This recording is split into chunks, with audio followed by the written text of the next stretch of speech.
I'd like to welcome you to the Transitioning to Organics. It's the first of 3 1-hour plus long webinars that are sponsored by the Cook County Farm Bureau's Commodities and Marketing team. So thank you so much for choosing to take out time out of your busy day and schedule to share it with us.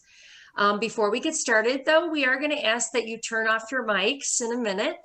And we would love to see you, but understand if you want to keep your video off. It's up to you. We will have plenty of time for Q&A at the conclusion of the presentations, but if you have a question, you don't want to forget it during the program. As I said before, there's that chat box on the bottom. You could go ahead and pop in your question there. And we'll kind of monitor that, as Ellen will, to see if it's something that we need to stop and address right away. Let's see. And if there aren't any other questions or any questions for me right now, I'd like to, without any further ado, introduce you to Ellen Phillips, who I will turn the webinar over to in just a moment. Ellen Phillips is retired after 25 years at the University of Illinois Extension. That's where we're talking about the Illini. She currently teaches and consults in the areas of organic production, good GAP certification, soil management, manure management, and composting. She is also a member of the Cook County Farm Bureau team as a volunteer, and she often is a regular speaker for our Speakers Bureau at the Cook County Farm Bureau. So we're very grateful to Ellen for being here. And Ellen, did I forget anything else? I think that's good. Hey, we're glad to have you. So I'm going to go ahead and mute, but I'm going to stay here. And without any further ado, Ellen, we'll pass it on over to you. Okay, I'm just going to share a very quick PowerPoint, just basically more of an introduction. And thank you myself for joining. It is really nice to be able to bring this to the Farm Bureau. We've had quite a number of people asking about organics and how to transition. So hopefully this will give you an introduction and overview. And as Debbie said, questions are welcome before or after the presentations. Debbie wanted us to make sure that you are aware that this is being recorded and it will be available to you in a few days once they get the final edits done, so that you'll be able to get back and look at that or share with other people the information. The webinar series is 3 topics, and so tonight we do have organic certification, first step of being an organic farmer. And so we do have a wonderful speaker I'll introduce in a moment. You should have had an email and some resource material already with the agenda with that. Tonight we're going to have about 45 minutes of presentation, and then trying to leave questions at the end for 15 minutes, or Debbie says we can go a little bit longer than that if necessary. Next week, then, we're going to focus on transitioning to organic production, and we have Dave Campbell. He's a long-time grain farmer who's well known in the organic community, so looking forward to his insights into transitioning and managing organic production. And the last one, we'll focus on the economics of organics and marketing of organic products. So as Deborah said, we really encourage questions. It's easy to forget as people are presenting, so feel free to use that chat box. Debbie's monitoring those, and we'll make sure that we try to get to all of them, but just make sure that, you know, we will answer all questions even after the webinar is over if we can't get to everything. So feel free to do that. If you have questions after the webinar, think about something tomorrow or next week, our speakers have agreed that you can contact them anytime to get advice or information. So we have provided you their contact information. So just so you know, you are more welcome to follow up with them as well post seminar. Just to get an introduction, overview of the topic, wanted to just present real quick one slide on the 2019 USDA Organic Survey, just outlining the results, looking at production of organics. And the fact that if you look in that right column, everything's been increasing in comparison to 2016. Of total sales, almost 10 billion, now 17% more organic farmers, almost 17,000 there, and 5.5 million certified acres. A lot of people said we would never hit that in the United States. So it's awesome over the last 20 years to see that increase. Vegetables, obviously, and produce of fruits and so forth have always been a strong area of organics.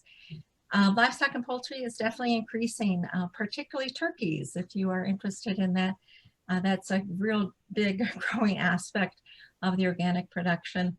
And field crops as well, 55% increase over just 3 years, and corn being one of the bigger increases for organic materials. So definitely we got a market. And so if you're interested in growing, hope that we can assist you in getting to that. So with that, I'd like to introduce you really quick our speaker for this evening. Kristen Adams has been a certification specialist with MOSA for 5 or more years. MOSA is the Midwest Organic Services Association. It was established in 1999, long before we had official organic program. It's the second largest certifier in the United States. They certify over 2,000 clients and have the largest certification of livestock and dairy farmers. They also certify organic businesses. So a lot of experience.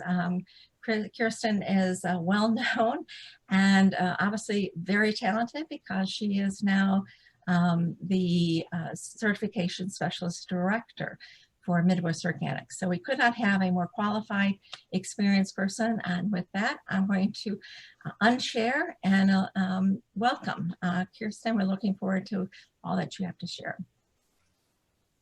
Wow, thank you. That was quite an introduction. Hopefully I do it justice. Yeah, so as Ellen said, my name is Kristen, working for MOSA. Little bit of my background. I actually grew up on what we call, I guess now, a diversified dairy farm here in the Cooley region of Wisconsin. So we had a milking herd of about 50 milking cows.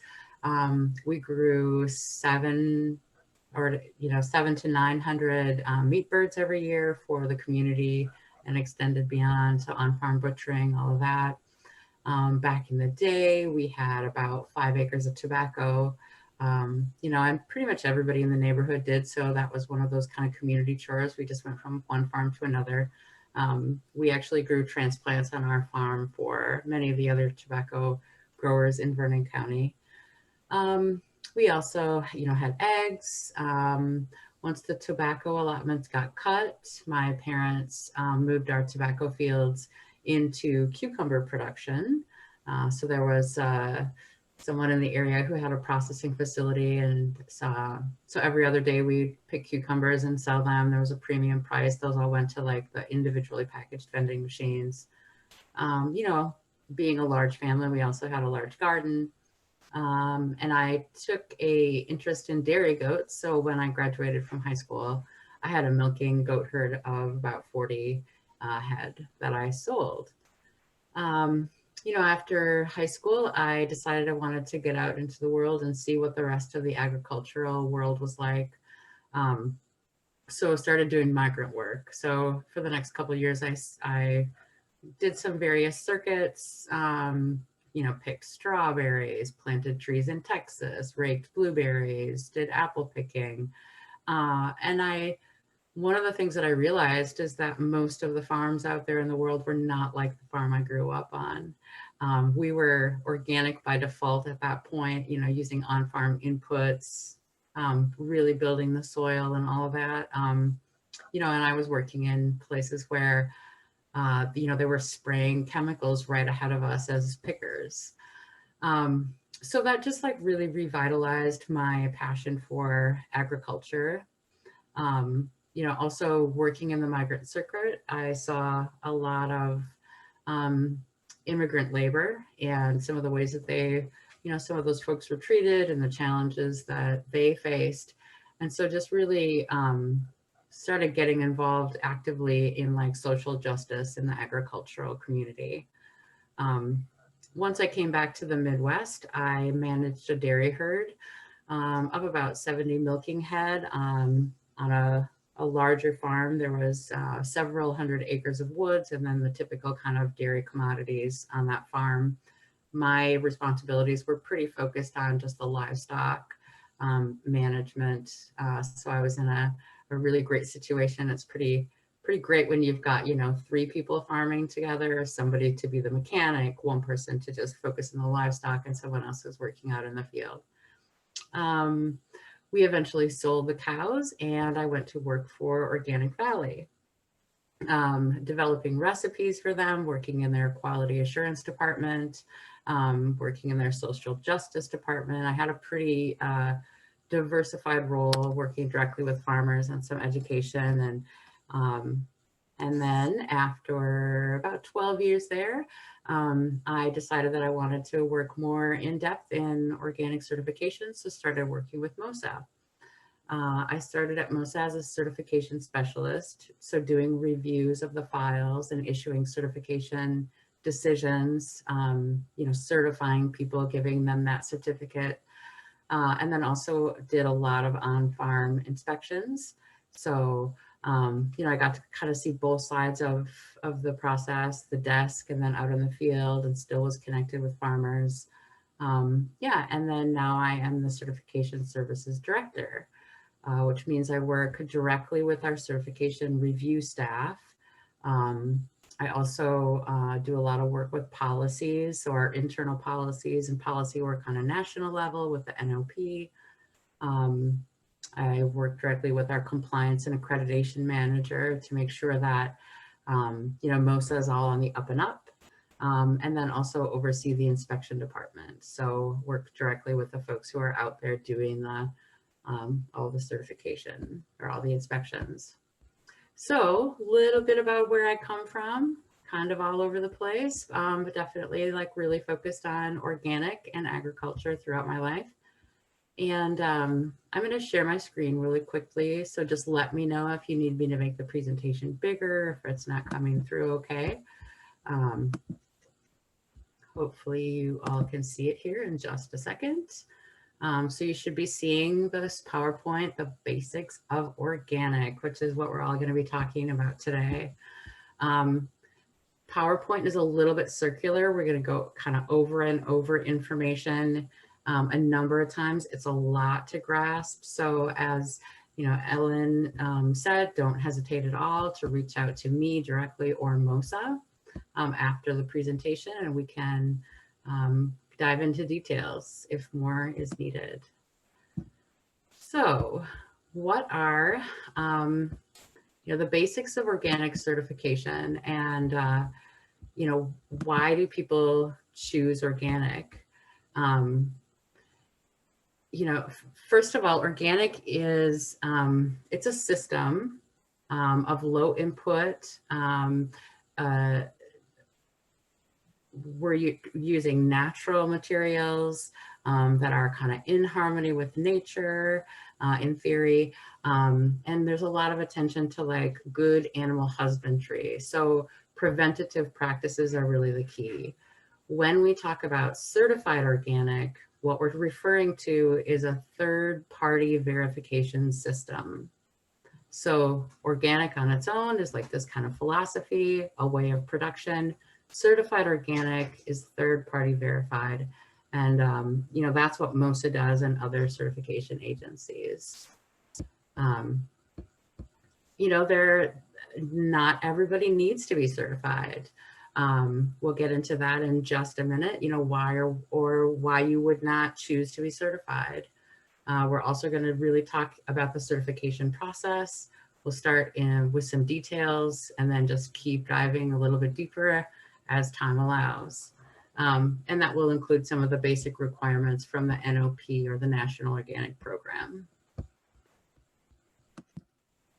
Okay, so what is certified organic? So technically the USDA National Organic Program definition is exactly what you're seeing on the screen.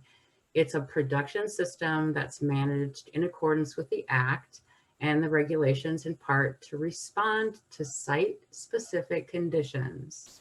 So we're looking at individual sites, and response to those conditions has to be by integrating cultural, biological, and mechanical practices in order to foster the cycling of resources, promote ecological balance, and to conserve biodiversity.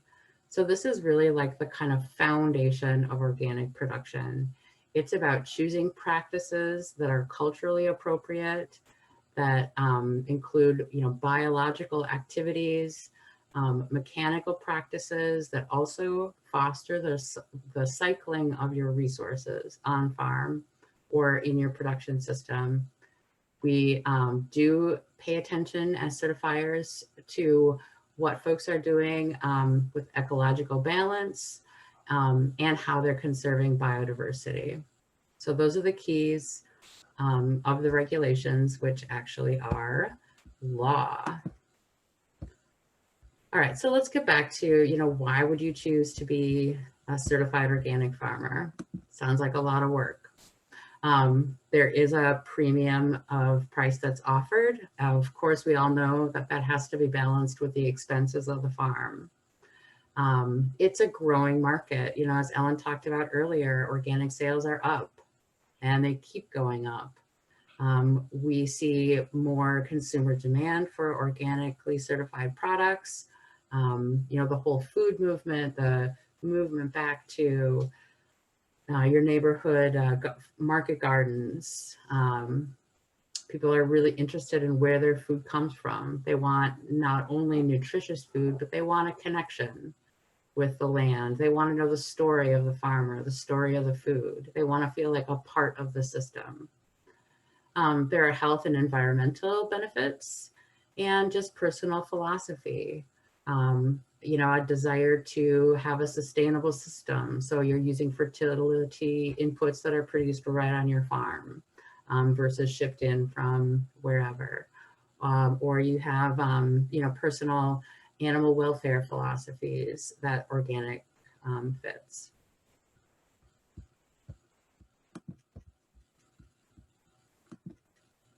Okay, so let's talk about certifying or not to certify. As I said, this is a third-party verification system, and so there is a financial cost, and there's a lot of work. There's record keeping. You have to know the regulations. You have to make sure that you're adhering to the regulations. Technically, we've got these two answers here. Technically, the rule allows that if you are selling under $5,000 of products that are produced like on your farm, you can claim that they are organic. You can't say certified organic, but you can claim that they're organic. So that's a cap of $5,000. That also has to be a truthful claim. However, nobody is verifying that claim. So sometimes you'll go to a farmer market and you'll see, the word organic is tossed around a lot. If that person is in fact selling less than $5,000 and that claim is truthful, they don't have to be third-party verified. If you are selling over $5,000 of organic products and you want to use the word organic on your labeling, your marketing materials, have your name on the National Organic Program, Organic Integrity Database, and if you want to use the USDA seal, then you do have to be certified.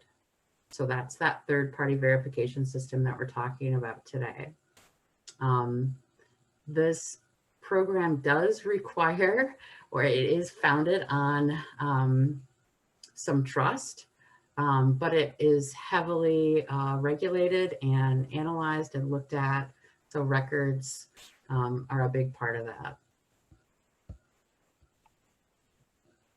And Ellen, I'm not monitoring chats or questions. So if something comes up, just feel free to interrupt me. I can go off topic a little bit here. So now let's talk about the certification process. As I said, it is a third-party verification system.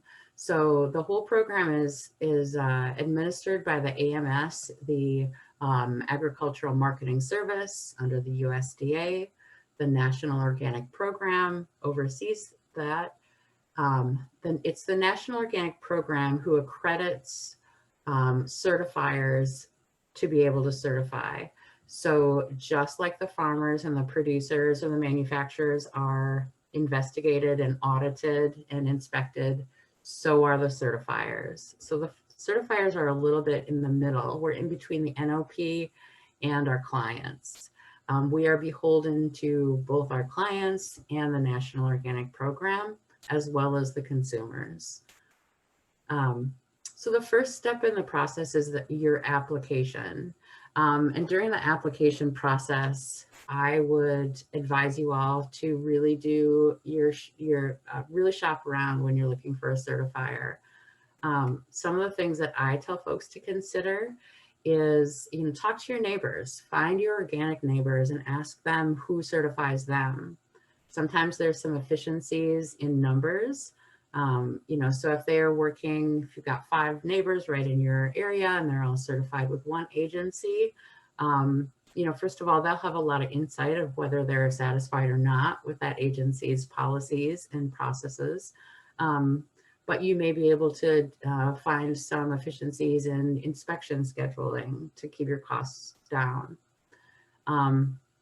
I would ask your possible certification agency about their communication with you.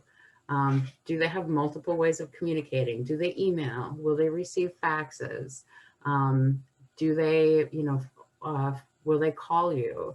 Or is everything snail mail? Most certification agencies these days are using both email and phone communications. But not every certifier has like a live customer service line. So think about if you're a livestock producer, and a cow goes down in an emergency situation, can you contact your certifier to get approval to use a certain input? If you have a question, how responsive are they? Of course, talk about the cost of certification.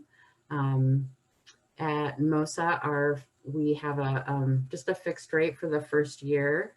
And after that, it's a percentage of sales. So ask your certification agency about those, any hidden costs. Ask them how many inspectors they work with in your area. Most certification agencies are using contract inspectors, and those inspection fees can be based on like the mileage that the inspector has to drive to get to your farm. I would also ask this possible certifier about their involvement with the National Organic Program. So do they actively work with other certifiers to make sure that their policies and practices are harmonized? The standards are the standards, but there are some standards that are have a little bit more open interpretation than others. So definitely look into those issues. What does their application process look like? Can you do it online? Do they have to send you information through the mail? Will they email you information? How can they receive it? All those logistics, I think, are really important things to like find out right off the bat. All right, so once you've chosen your certifier, you're going to submit your application. And the application then gets reviewed in the office. The certification agency is beholden to the National Organic Standards to, and I quote, verify apparent compliance before moving on to the next step. So you as a prospective client are going to fill out what we call an organic system plan. At this point, it's a plan. It's your proposed practices for adhering to the organic standards. You submit that to your certifier and we look at it in the office and see if there's any red flags. If there are reasons that we feel like you cannot comply, one of them being maybe there was a prohibited substance applied to your land within the last 2 years, we are required to let you know that we don't think you are, you're going to qualify or your land would qualify. And then we can have a conversation, you know, about did we interpret the information correctly? You know, we don't want you to incur additional costs. And then at the end of the process, months later, find out that you know, really can't be certified organic. So that's the NOP and the regulations looking out for you guys. We have to verify apparent compliance during that initial review. The next step is then we send an inspector out. At MOSA, it could be a staff inspector. So most of our reviewers are also trained to do on-farm or in processing facility inspections. We also work with a number of contract inspectors because we certify all over the United States. And we want the inspector to be very familiar with the region and type of production. Also, familiarity with the type of production and adequate training is an NOP requirement as well. So the inspector is going to come out to your farm, and the inspector's job is not to make certification decisions. They are there to make observations. So they're going to look at your organic system plan and they'll say, oh, you said you cultivate twice, but your field records say that you cultivated 4 times. Is that a deviation from the plan you submitted? Is that a one-year thing? You know, what happened and how is that affecting your soil fertility or erosion? So it's their job really to verify that the practices that are happening on the farm or in the factory match the plan that you submitted, and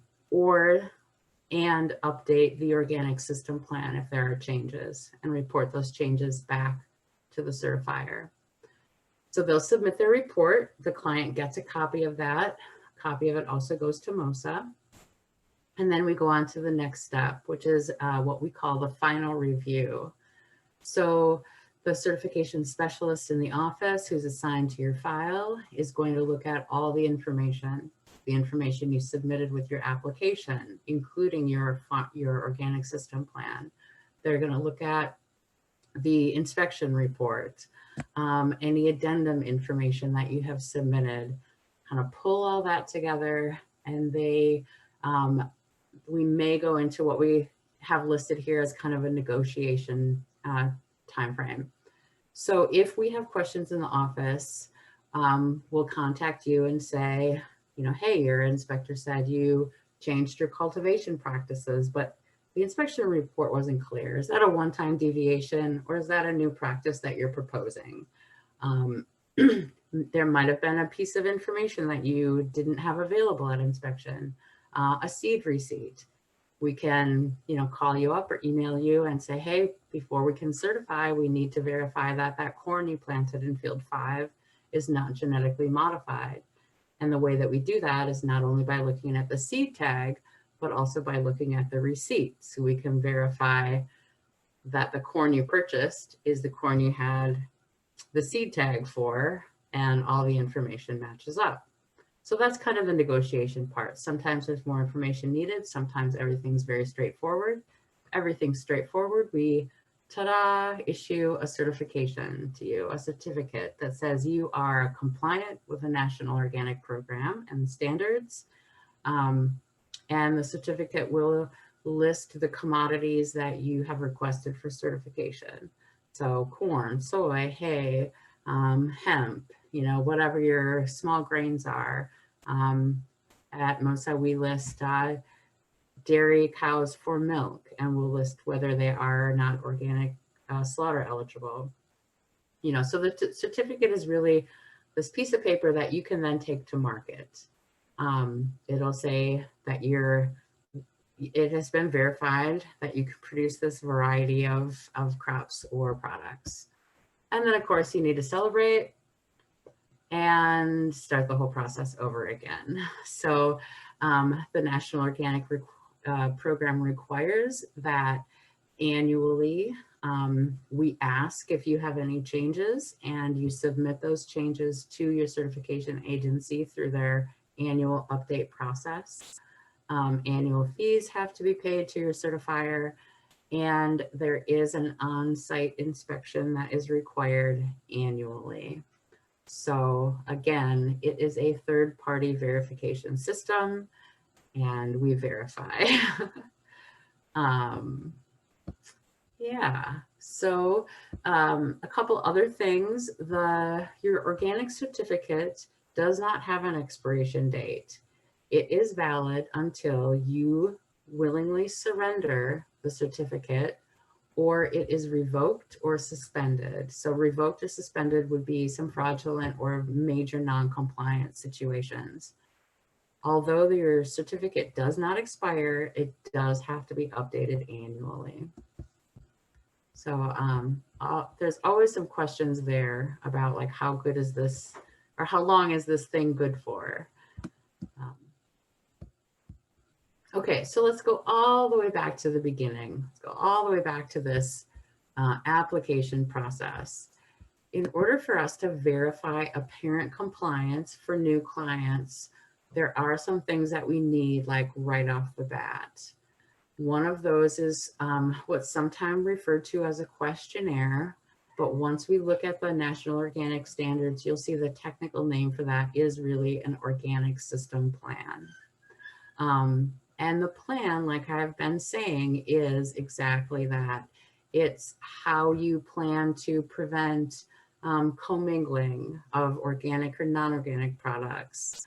It's about how you're going to manage your fertility, how you're preventing erosion, what kind of water systems you're using.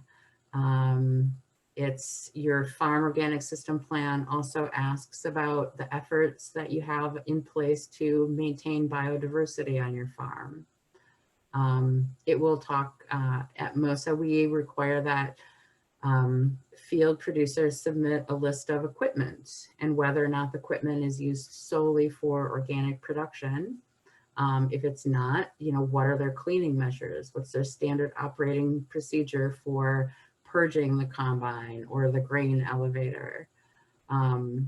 If they're also producing non-organic crops, what systems are in place for preventing the commingling of those? We also need to know your field history. The National Organic Standards require that there have been no prohibited substance applied to the field for 36 months prior to the sale of the organic crop.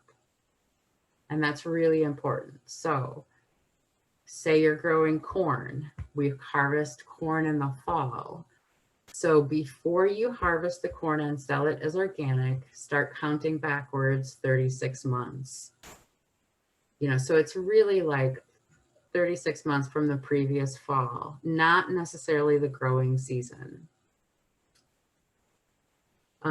Prohibited substances could include things like urea, genetically modified corn seed, a prohibited seed treatment, any of those things, anything that's not allowed in organic production is not allowed on the field for 36 months prior to the certification or the sale of those crops. At MOSA, we say that we verify fields are eligible to produce certified organic crops, but it's really the crops that we're certifying. So a little bit of a nuance, not a big deal. So we need the field history. We also need to know what your current field plan is. So what's growing in the field right now? What are you certifying? What are you requesting for certification this year? What's happening? That includes cover crop, your cover crop plan. We also need maps. The maps need to match your field plan. So the field identification system has to be the same on both of those pieces of paper or whatever information you submit. The maps have to list the acreage of each individual parcel or field. Maps also are required to show your buffer areas. So we'll get into that a little bit later, but one of the requirements is that you have a practice in place to prevent drift or overspray. At MOSA, we interpret that to be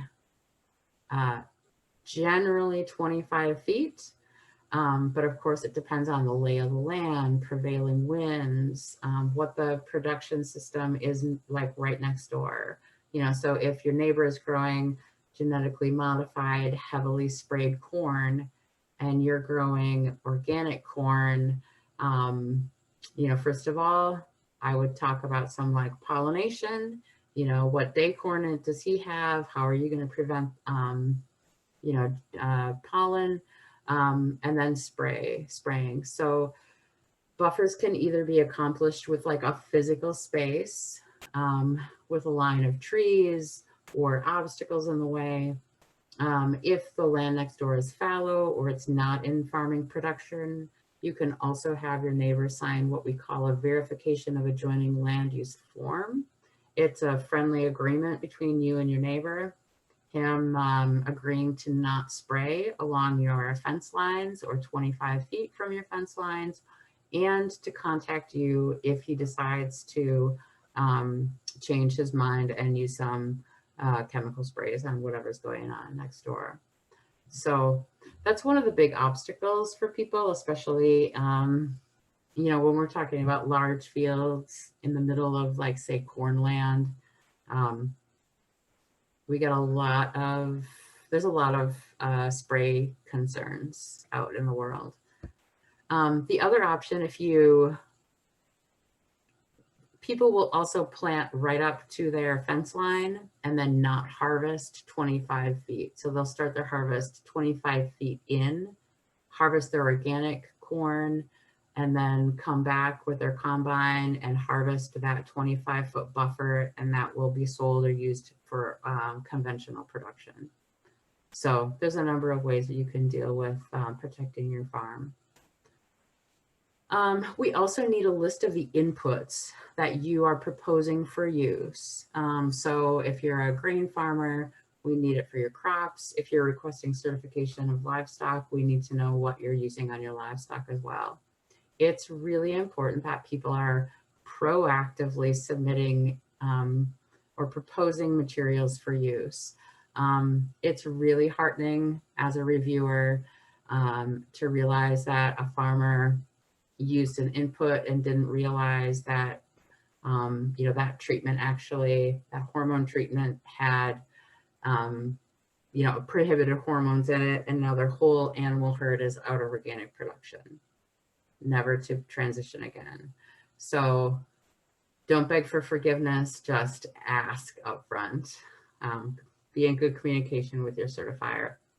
It is our job to respond to your requests for information and to review materials for you. It's part of the service that you're paying your certifier for. So at MOSA, you can submit requests. We need the name of the input that you're using, whether it's a fertilizer or a livestock teat dip. We need the name of the manufacturer. If you have a label, we love to get a picture of the label because that will list the active ingredients on it. We send that to our material review team. They do their amazing job. And then we'll get back to you and let you know whether it's allowed or if there are restrictions on the use of that input or if it's flat out prohibited.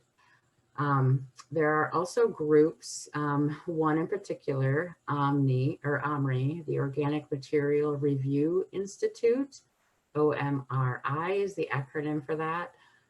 What they do, their business is to verify compliance of inputs with the National Organic Standards. Manufacturers pay a small fee. Once compliance has been verified, manufacturers get to use that little label. Anything that is OMRI certified is allowed in organic production. You still have to talk to your certifier though, because remember, you and your certifier agreed to a very specific plan. If you're going to alter that plan by suddenly adding micronutrients and that wasn't disclosed ahead of time, you do need to disclose that information. Okay, so those are some of just like the basics that we need with your application. And I'm realizing it's 7:10, so I'm going to try and talk a little bit faster and move along. Then we're going to, after the initial review, we'll send you the client a letter that says, yep, you're all good to go. Be prepared to have these things available for your inspector. So we kind of give you like a little checklist of what's going to happen at your inspection, records that you're going to want to have available for your inspector. The inspector comes out, they'll do an audit of your system. So they're looking at sales, they're looking at your livestock health records, they're looking at your field records. They're going to need to see your seed receipts, the receipts for all the inputs you've purchased. If you also have conventional production, don't be surprised if the inspector wants to know, wants to verify your conventional sales. That's how we verify that conventional corn wasn't sold as organic. We actually look at the possible yield, the acreage, and then dive into your sales. If you are a second year, so returning producer, your first year, you may have, during that final review process, been issued what we call conditions. They're continuous improvement points. So a good example of those would be your inspector noted that your maps are out of date. You've added a new facility. At or before your next inspection, please update your maps and have those available. So your continued certification is dependent upon you completing that task. Those are what we call conditions. They're really like continuous improvement points. The National Organic Standards do require that we follow up on those and that you as the producer or the farmer have adjusted so that you're in full compliance. There are things that we call minor non-compliances. Those are like continuous improvement points. And then there are major non-compliances, and those are deal breakers. Those are things like, fertilizing your field with urea, which is a prohibited substance, or giving your dairy cows antibiotics. That will get them kicked out of organic production. The inspector's job is also to verify any changes to your organic system plan are recorded so that we can stay abreast of your production system. And, people are people and we are all a little different. Every inspector may dive into different areas of your farm. We make sure that the inspectors we send out are qualified to inspect whatever farm or system they're going to. And every year they may kind of dive into a new area or a new detail. You might get an inspector who, for whatever reasons, really wants to dive into your record keeping system. Your next inspector may really want to dive into your biodiversity system. It is a lot to do everything all at once. And so over time, we want to look in all of the corners. We are also required to inspect during the growing or production season. But we also try and get out to farms at different points in the year. So if you're a corn, soy, hay farmer, the first year we might come out during your first cutting of hay season. The second year, we're going to try and get out there maybe mid-season or in the fall so we can see what your harvest practices look like. Again, the NOP requires we are on your farm during the growing season, but we want to see a variety of your systems.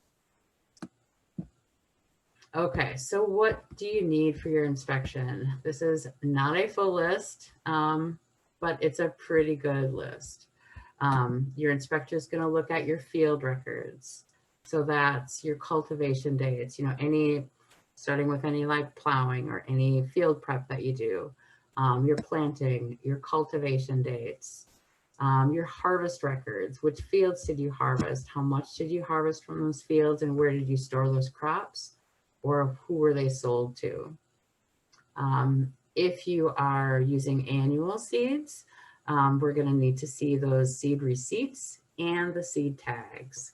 So like I said earlier, the seed tag is one indicator that was the corn or soy or whatever commodity it was that was used on the farm.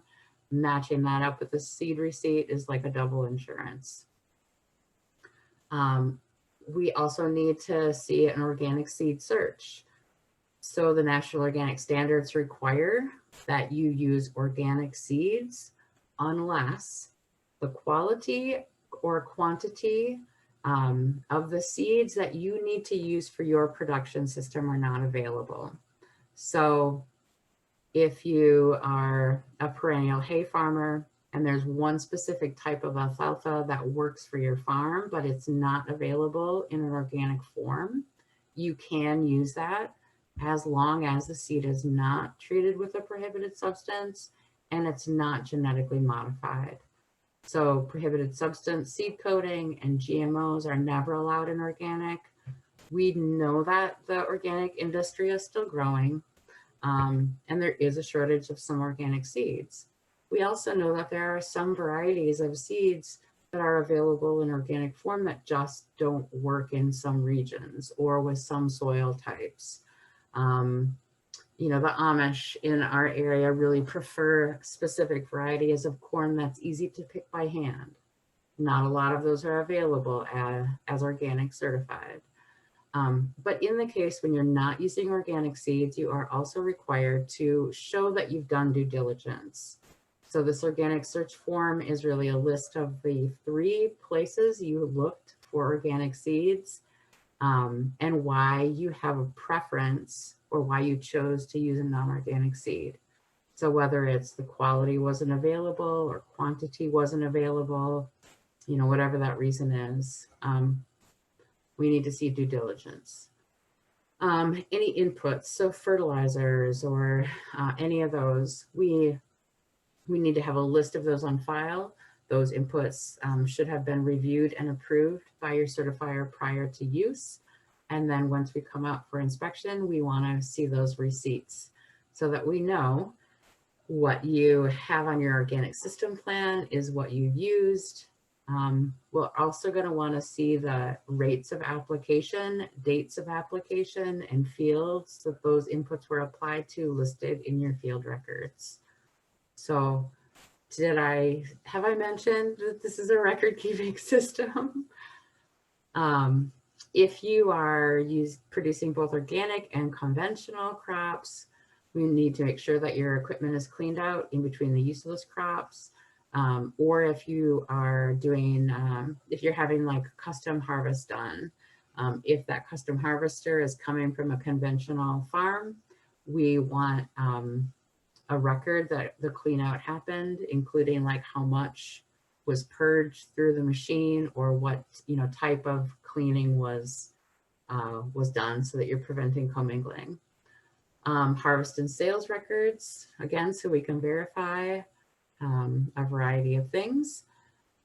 If you are a livestock producer, we're going to look at your health records so that we use those to verify slaughter eligibility of animals, your good husbandry or animal welfare practices, and also just so we can make sure that your animals are not receiving prohibited substances.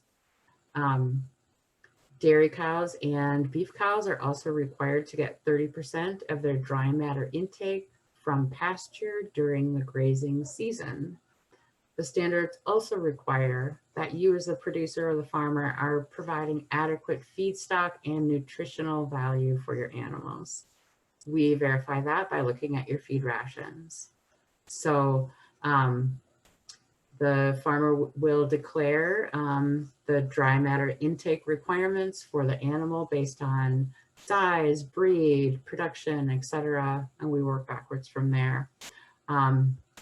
Pasture and confinement records for livestock. The standards require that your animals are grazing for a minimum of 120 days per grazing season, but that they are also grazing for the entirety of the grazing season in your area. So here in the area that I live in Wisconsin, our grazing season is really 150 days long. The minimal NOP requirement is 120 days, but we also have to verify that clients are grazing for the entire season. There are some exceptions and some reasons why animals can be pulled off of pasture. It's really about like if there are weather events that having animals graze would be a detriment to the pasture or the land, you know, cause erosion, it's extremely wet, etc. The standards also require that pastures are managed as a crop. So not having sufficient forage in a pasture is not a compliant reason for not grazing your animals. I don't know that everybody fully understands that pastures need to be more than the hillside I can't farm. They really do have to provide that 30% dry matter intake during the grazing season for whatever group of animal is on that pasture. And we verify that through records.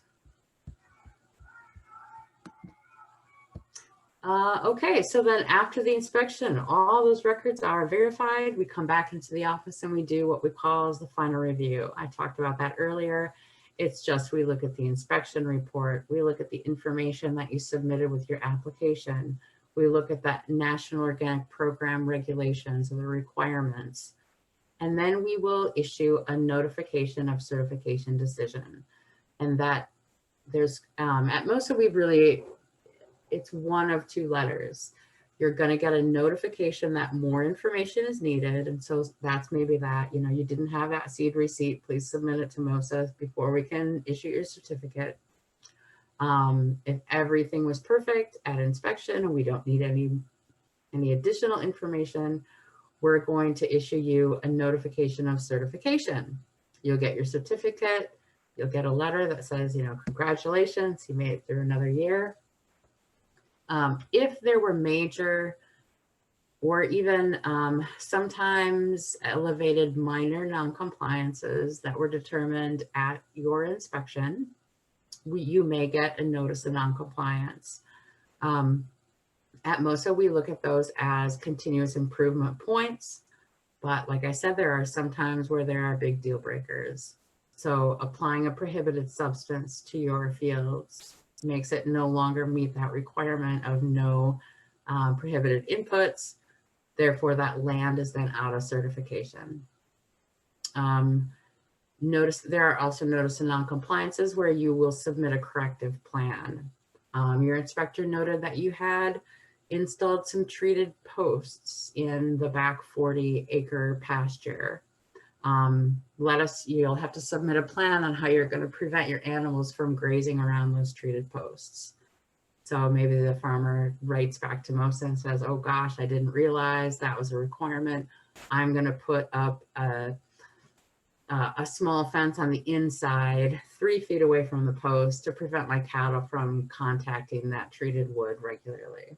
That would be a corrective action plan. We would resolve that notice of non-compliance, and then next year's inspector will verify the fence has indeed been put up. And then you would get, ta-da, your notice of certification. MOSA is also required by the standards to do unannounced inspections on a minimum of 5% of our clients. Those are random unannounced inspections.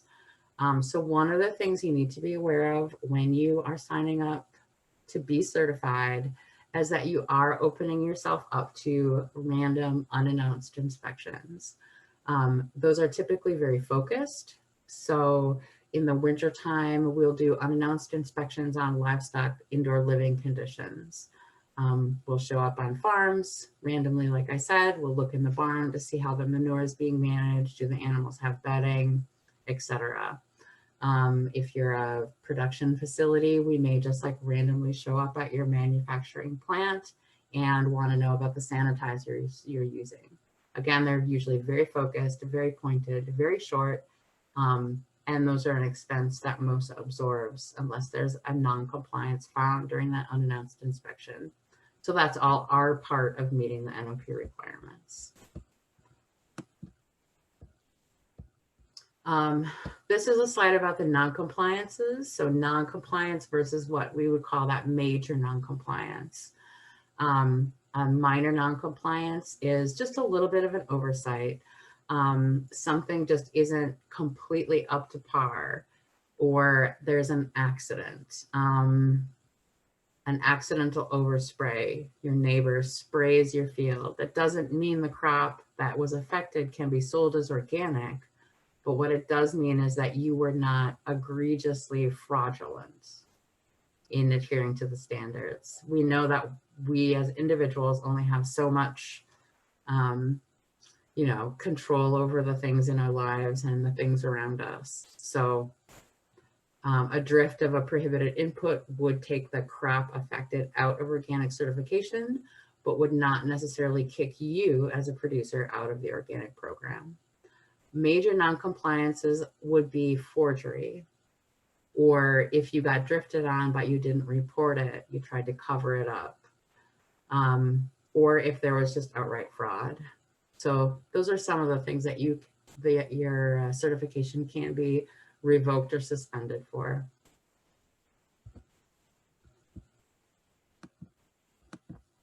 Oops. This is just a quick clip of the National Organic Program Organic Integrity Database. So once you are certified, your certifier is required to at least once a year submit a list of the clients that they have certified, along with the crops and the scopes that they're certified for. I did include a link here. So once I give you guys a copy of this presentation, you'll be able to go to the speaker's notes and get that link. This is a great way to find certified entities and a great marketing tool for you as a certified producer.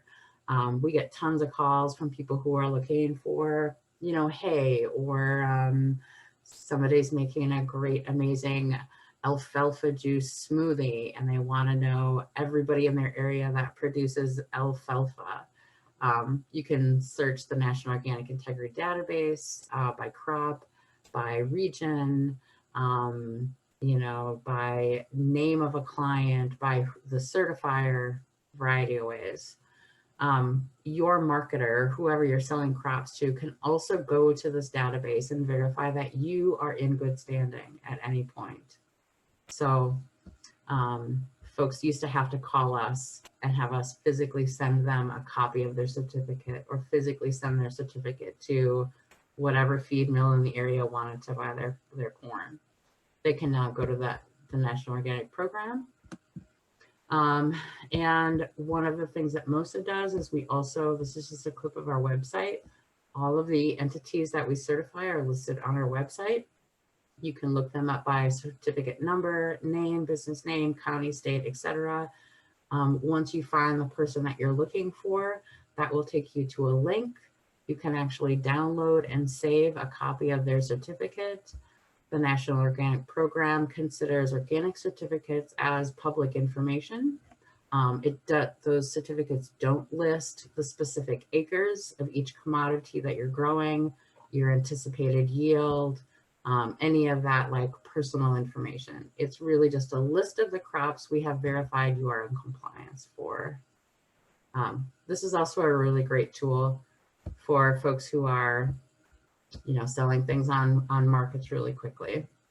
One of the things that MOSA also actively does is we verify compliance with the Canadian equivalency arrangement. So if you are familiar with the National Organic Program and the international world, you know that there's a number of programs out there, other organic certification programs, and that the USDA has several equivalency agreements in place with Canada, the EU, etc. So we actively verify compliance with the Canadian standards because it's a border that's very close to us, and we know there's a lot of crops that go over and back across the border. So that would be listed on your NOP certificate as well. And this is just a quote from an amazing woman, Harriet B Hart. She's, like one of the foundational women of organic certification. Harriet used to work for MOSA years and years and years ago. She also worked for Moses, which is like the educational branch. Several years ago, MOSA and Moses were all one entity. The educational branch split off and became a standalone nonprofit. So that's the educational services of organics. Harriet also is a past National Organic Program Standards Board chair member. So she was on the NOSB, National Organic Standard Board. Harriet often says, what you do out in the field makes you an organic farmer, but what you do in your paperwork or your bookwork makes you a certified organic farmer. So back to that, organic is more than a philosophy. It is an actual third-party verified system.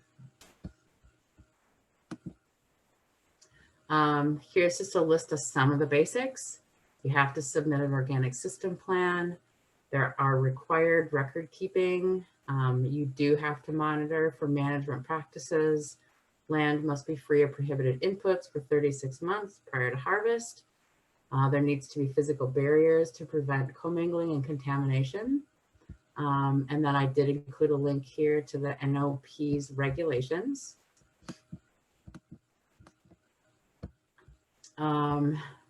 More basic requirements. There have to be measures in place that are implementing soil building, crop rotations. Fertility management must not contaminate crop, soil, or water. All products must be approved by your certifier. That's referring to inputs or fertilizers, soil amendments, seed treatments that are used.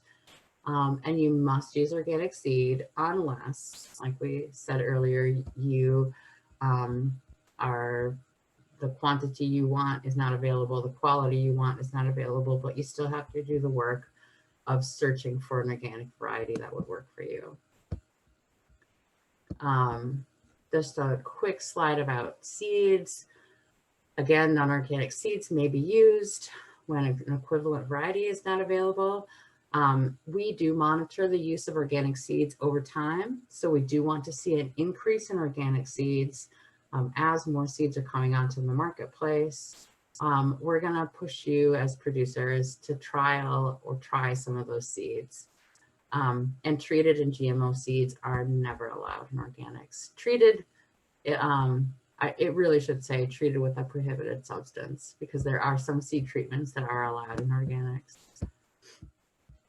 A list of basic requirements for livestock. I know we've got a couple people on the line who are interested in livestock production.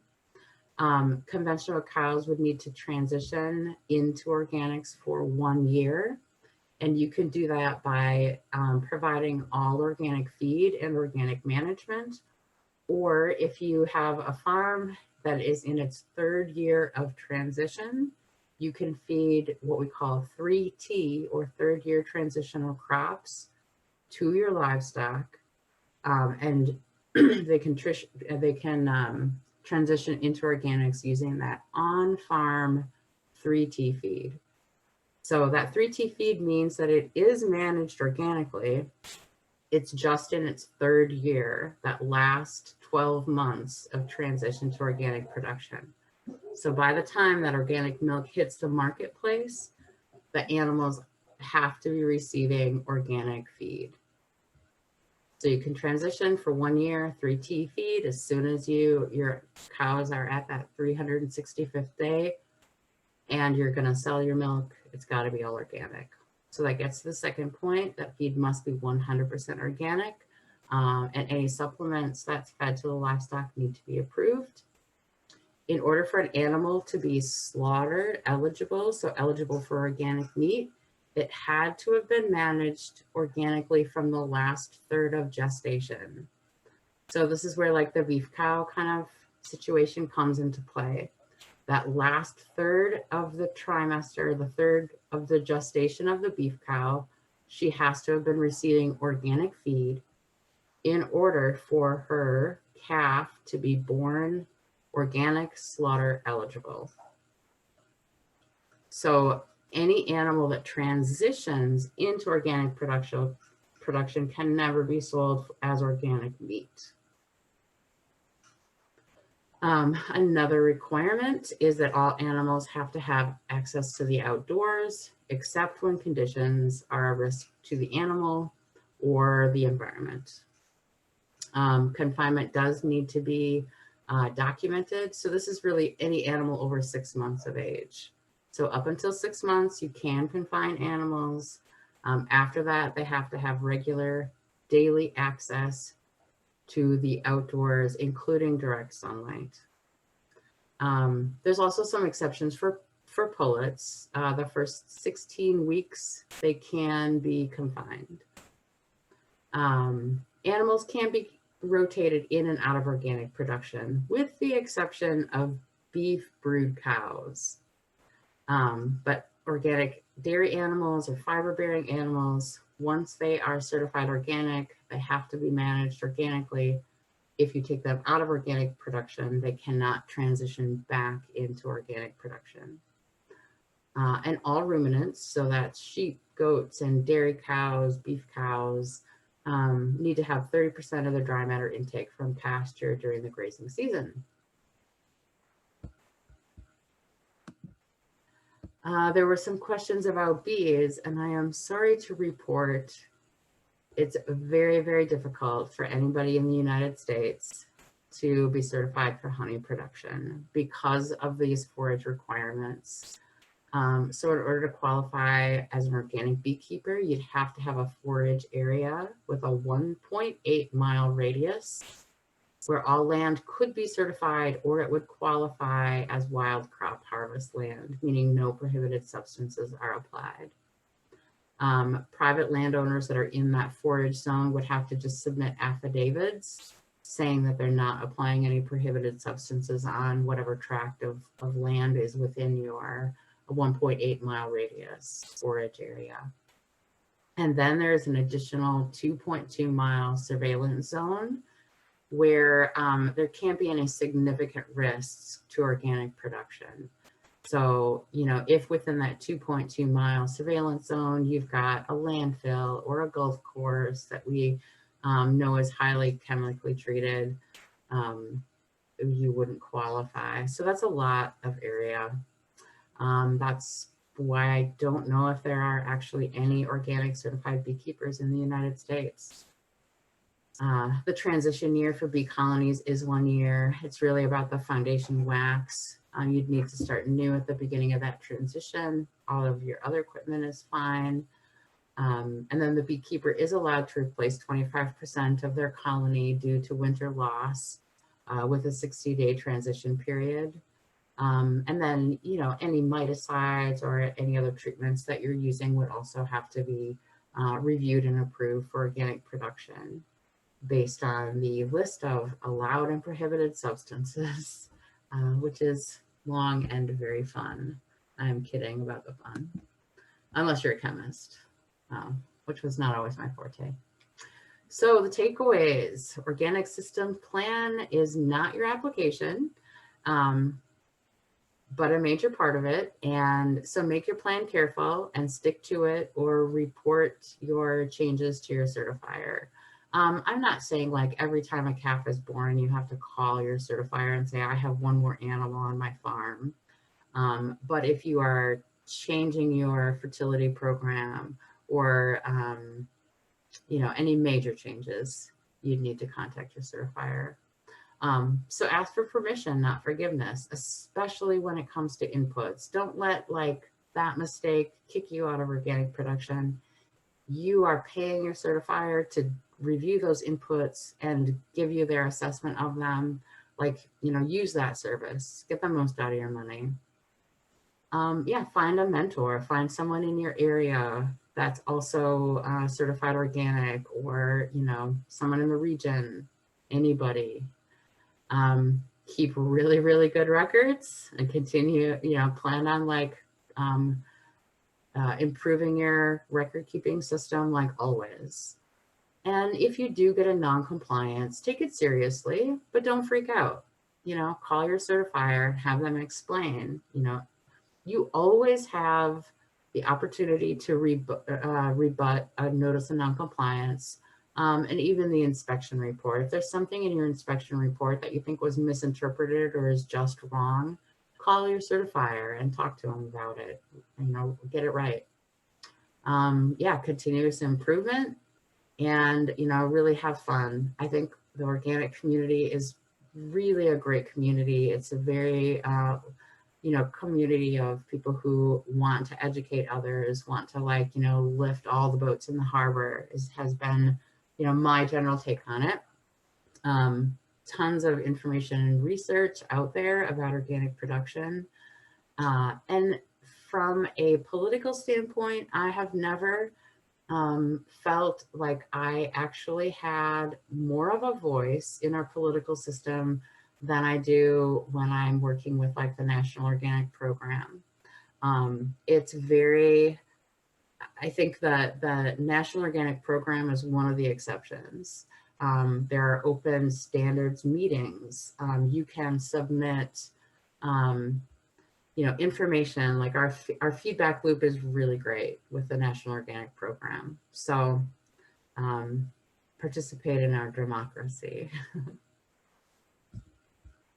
Yeah, and here's a list of resources you'll get when you get the PowerPoint presentation. I really, really appreciate your interest and for listening to me speak for the last hour. Hope nobody is sleeping. But yeah, let's dive into some questions. Thank you so much. Anyone, you could turn your mics on. Questions?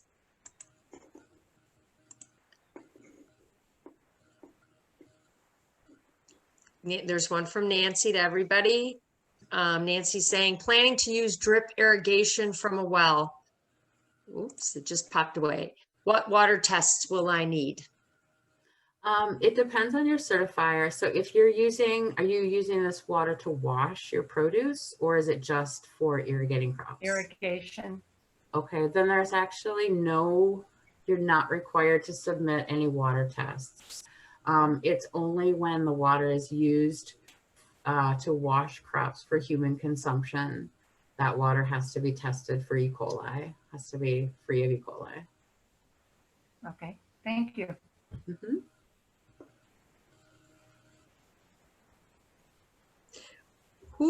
Who do you typically refer people to source for their organic seed? Is there any place in particular? I would say, I can give you a list of the people MOSA certifies. Yeah. It depends on whether you're a vegetable seed or a field, commodity.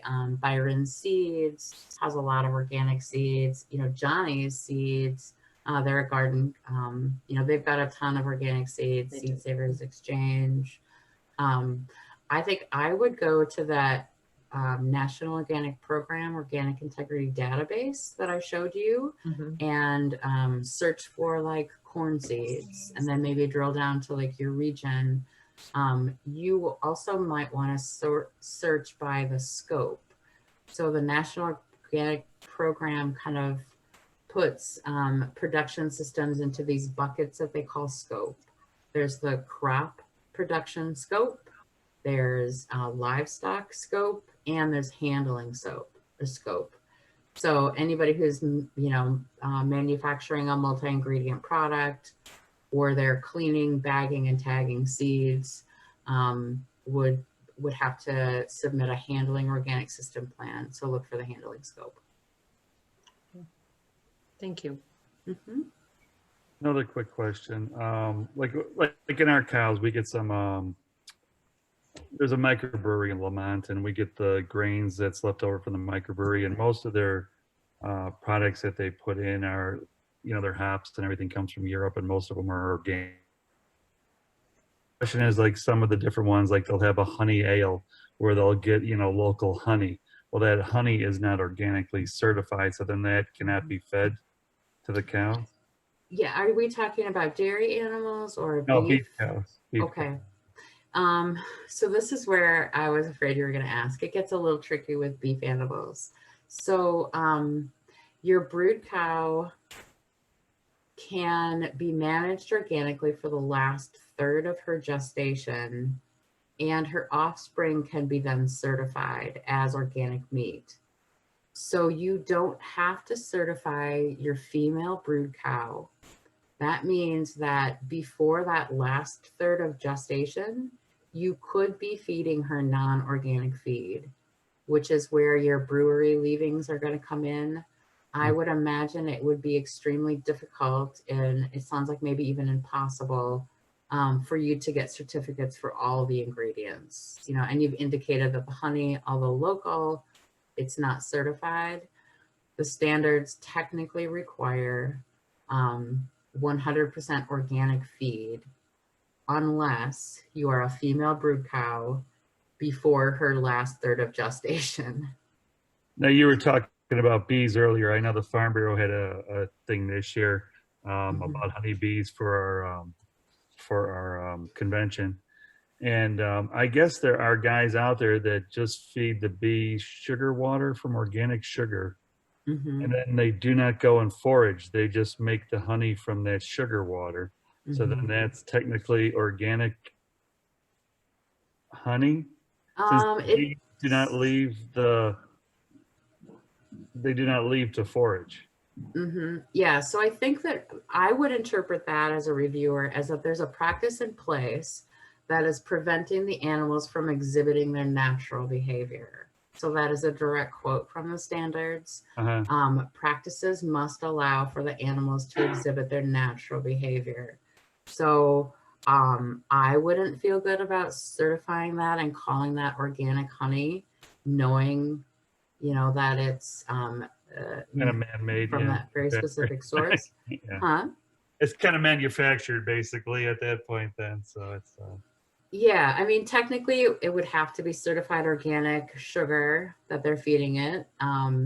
The tricky things with bees is that the National Organic Program doesn't have they don't have standards that specifically address bees, like use the word bees.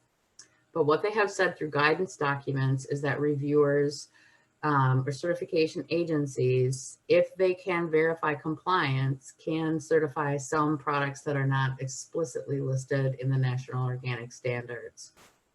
So there's a group that we work with, the ACA, it's the Accredited Certifiers Association.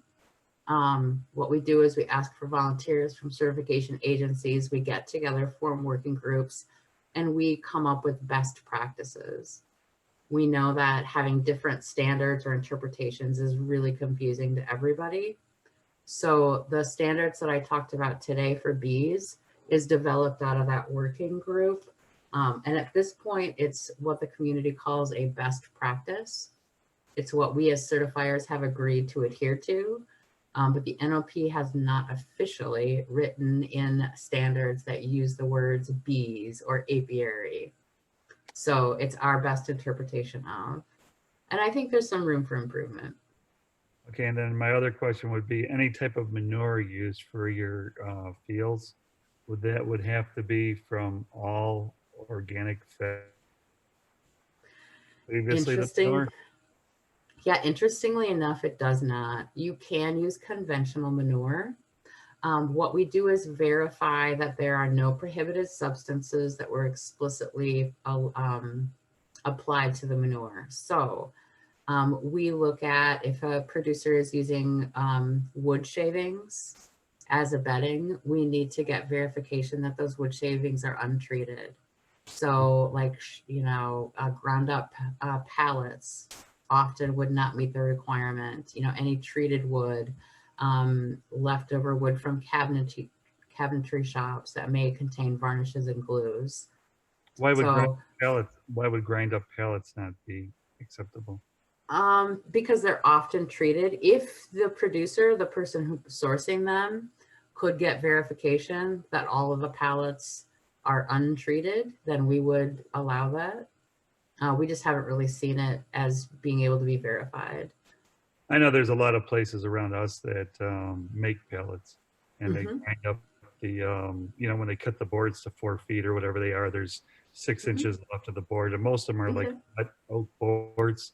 And so the pellets are, you know, okay, you know, the wood's okay for bedding, but it's not the driest, you know, type of material to use. So it's, but most of them aren't treated. They're, you know, pretty much just a raw oak board, you know, or something like that. So yeah, if you could get verification that they were untreated, and believe it or not, we have a form for that, then that would be allowed.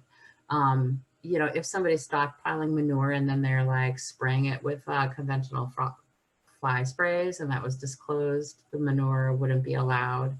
So if conventional grain though that the manure is coming from, that's not an issue then. If right, it's not we an like issue. we have a horse stable. We board 120 horses.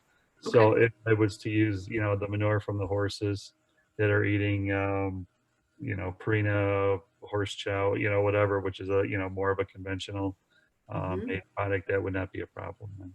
Would not be a problem because the allowed substance list for crops requires that all inputs are naturally produced, Okay. not necessarily that they're all certified organic. So Yeah. conventional corn stalks in manure could be considered an acceptable fertility product based on the definition Okay. of what's allowed for organic crop production. Now you were saying Go ahead. you were saying treated post earlier also. So if you have a Morton pole barn with a treated post in the floor, in the Okay. ground, and you're housing your cattle in that building, if you have like an oak boards against it to like, you know, like to keep them from kicking the tin out or whatever, you know, whatever, would that be enough, or do they have to be so many feet away from the wall to? You just have to prevent continual direct contact. Okay. Yeah. So yeah, you could put something up, you know, tin or whatever to prevent them from rubbing on that treated wood. So if If treated, or whatever, yeah. If you wrap it or whatever, you'd be fine then, basically. Yeah. Yep. Yeah. Now there are some treated wood like creosote. Yeah. Yeah, a little bit more dangerous. Treated wood feed bunk. That would take some like major covering. You know, that's an area that's getting eaten out of. Feed cows are licking it. So Okay. we do try and take a practical approach.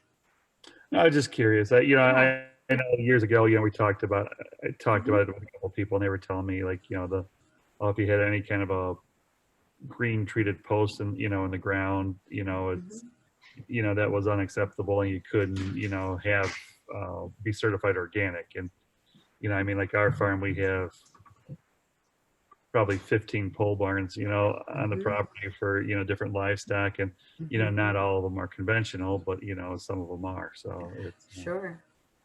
Yeah, you know, we don't want there to be a standard that's so high nobody can meet it. That doesn't do anybody any good. We know wood rots, you know, we know certain things happen. In a perfect world, maybe everybody would have access to black locust and cedar timber, but we know not everybody is building from scratch. We're inheriting equipment and facilities, and we also know wood rots, animal facilities get damp and moist. So yeah, just preventing continual contact. Now you were mentioning like where you were from, there's like a larger Amish population. Are they mostly organic, a lot of the Amish, or are they We do certify a lot of organic producers. Yep. For a lot of dairy livestock production, some field crops, some larger commodities, a lot of vegetable producers and maple syrup producers. and I mean maple syrup, I mean would be hard to find one that's not organic, wouldn't it? Yeah. It's really verifying that, you know, nobody's out spraying their woods. Okay. So I know, like we have a house just outside the Dells by Portage, Wisconsin, and there's a large Amish population over there, and a lot of them are growing hemp now. So that's their new. They're making hemp dryers, and you know, and build. They're doing it on for, you know, for other people basically, but and then there's a vegetable auction, like a week or bi-weekly auction, I think, out there. So it's kind of interesting to, you know, to see all the vegetables. You don't really see them produced, but they're out there, you know? Right. Yeah, definitely. Yeah. The other thing to consider with maple syrup, and it's a pretty minor, you know, but the reverse osmosis and what those do to the trees. So again, the biodiversity oversight, but then also any processing aids.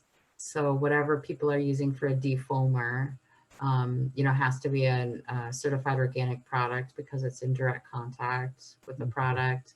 Their filter system, the diatomaceous earth or the reverse osmosis, making sure that they're cleaning that row machine properly so that there's no, contaminated residue. So you'd be amazing what we look at. You'd be amazed at what we look at.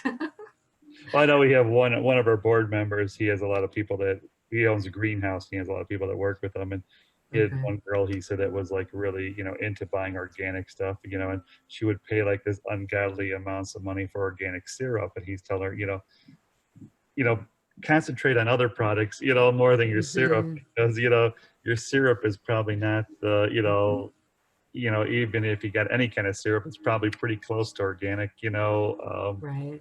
how it's produced. So it's Yeah, I think that's really great advice. And I talk to people who call in, they're like, well, should I be certified or not?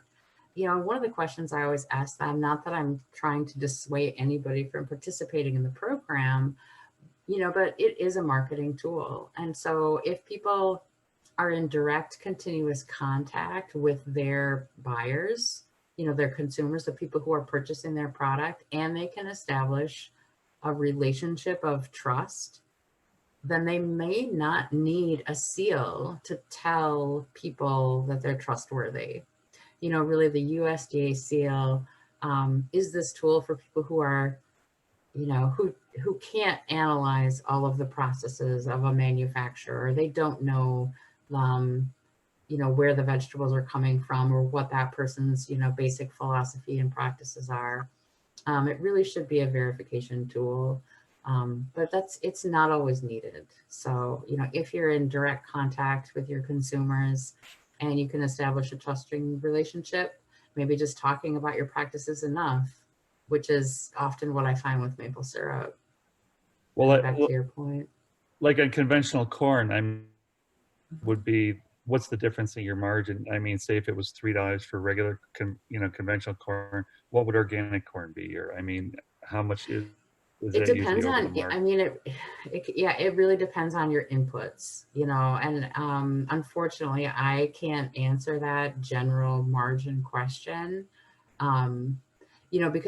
Because you're selling something for more money doesn't necessarily mean that it's profitable for I know, like you.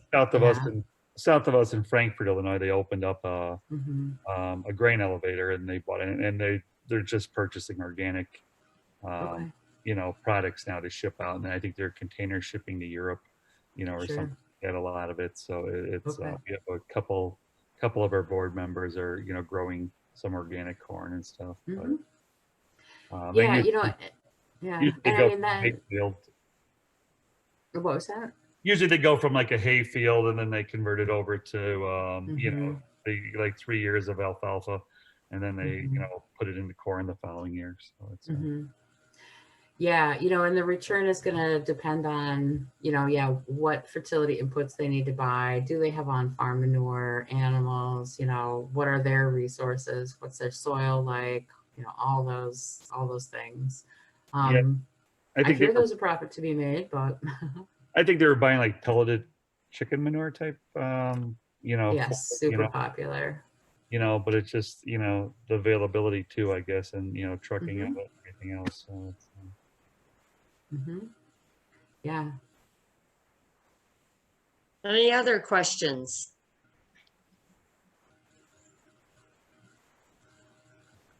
Don't see any in the chat box. Well, don't hesitate to reach out if you think of some. The other thing I want to mention is the cost share program. So we were fortunate enough to have money put back into the 2018 Farm Bill. So there is money available. I think this year it's probably $500. In the past, it's been $750 per scope that you're certified for, or up to 75% of your certification costs, with a cap at 750. Because of the number of participants this year, I believe it went down to 500. So the cost share program is really easy to take, to participate in. It's free money, can cut your certification costs in half, which is a big deal. Mhm. So cool. I really appreciate your time. Did I say that already? And The more organic farmers we have, I think that's the, answer to life, universe, and all of that. I mean, some people say the answer is 42. I think it's organic farming.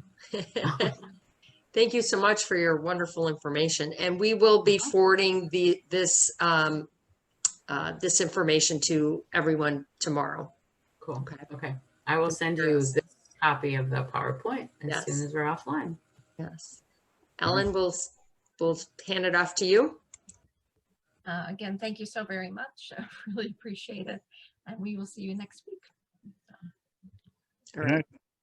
Any questions or issues, go ahead and email me directly or give me a call. Kristen, again, thank you so much for your time. It was wonderful. We really do appreciate you speaking to us and so thoroughly. And I can't believe 2 hours went by that fast. So yeah. And you have lots of thank yous and wonderful presentations in the notes. Good. Thank you, guys. All right. All right. Looking forward to hearing from you. Yes. Okay. Good night. Good night, everybody. Good night.